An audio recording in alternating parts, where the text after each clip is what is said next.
Bandits are not Fulani, and terrorists are paying their foot soldiers 50,000 daily, Sheikh Gumi reveals. A prominent Islamic cleric, Sheikh Ahmad Abubakar Gumi, while featuring in an exclusive interview with the ICIR channel, said the bandits terrorizing many parts of the north are Fulani or are not Fulani, but rather terrorist groups are recruiting herders in the forest. Of what identity though? We're not childish here. When we say someone is of Fulani descent, we're not saying that the whole population of Fulanis in the north are terrorists. If you're childish to think like that, then that is on you. But you cannot erase or find technicalities to deduct the identity of Fulani outside of bandits. It doesn't work like that, and Nigerians are not fools. Simple. So now he believes that the terrorist groups are recruiting herders and as their foot soldiers and literally giving them and paying them 50,000 every day. He says Boko Haram was devastating, but they don't have foot soldiers to carry out big operations, and that is why they just put bombs here and there. But now they are attacking prisons to break away prisoners that will serve their foot soldiers. Now bandits have been given a flag of religion. They are now seeing you as an infidel. They see us as trash. But you're the same person who has empowered them. I don't understand. I mean, you could say, okay, funny, how does this man know such specific information? Of course, intelligence reports, informants everywhere, yes.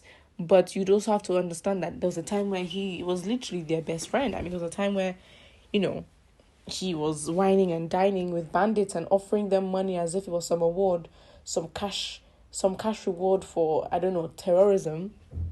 And so, it wouldn't be surprising that he would have access to this information. But why he's telling the public and not telling us that he's already giving it to the intelligence unit of Nigeria to find a way to stop this is a problem. I mean, if you had such intelligence and you knew about this, why wasn't the Nigerian security force not on guard? Why was Kuje prison not even then heavily and more intensely watched out and guarded if you knew such information? So all this is useless because you're telling us for us to do what?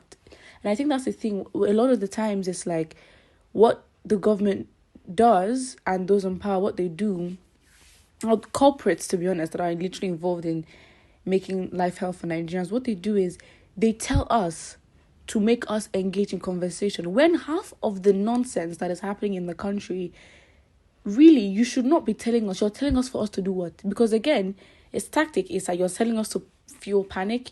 You're telling us to mentally take our power and for us to feel hopeless and powerless. Because really, that's what it is. I mean, if bandits are threatening to kidnap your president, I mean, how are you meant to take that as a citizen, right? So now you have him coming to tell us, and it's just sometimes hearing certain news, and I'm just like, wait, should you be telling us this? Should you be telling me this? And why are you telling me? So what have you now achieved? Because really, you should have told the right authorities.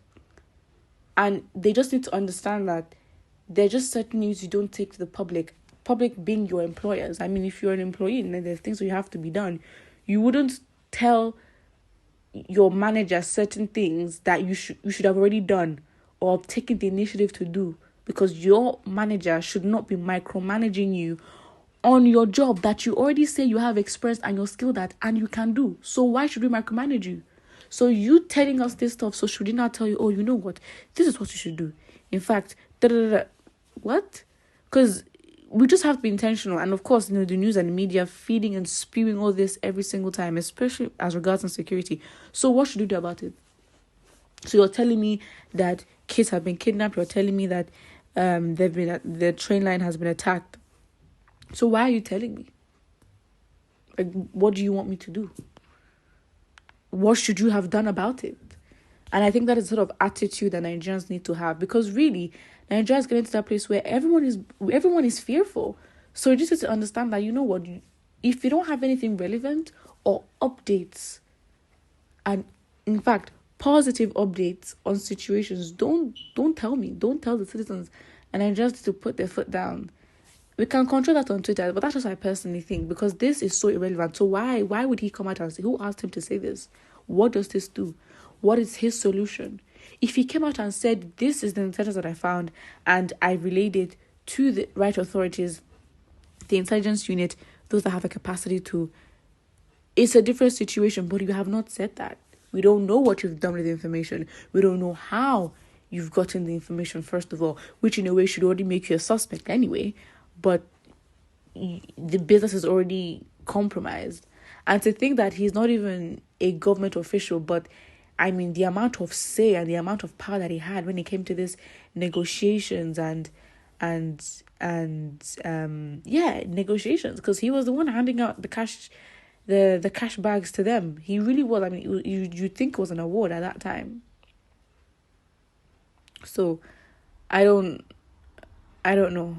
Doesn't make sense. How does this man get all the intels and yet the Nigerian government and security hierarchy don't get this information? They do. How can somebody that is not in power have so much intel? And someone that is not authorized or have any authorized office or position at that time be the leading negotiator with the terrorists? Come on. Says a lot. So if he comes with the, because he's a cleric and he's a leader in the society, please, don't feed us that intellectually challenged views. Doesn't make sense. If they are not Fulani terrorists, who are they? I mean, that's what I'm saying. It's like we can't remove the identity. It's not a false identity. It's not a... Yes, of course, if you want to argue, and the fact is, yes, there are going to be negative connotations that go with the term Fulani because of these people, but Fulani is very essential because the identity Fulani is very essential. Why? Because we know that Fulani is not necessarily attached to Nigeria alone. Fulani also connotes, and the fact is that Fulanis are in several countries around Nigeria.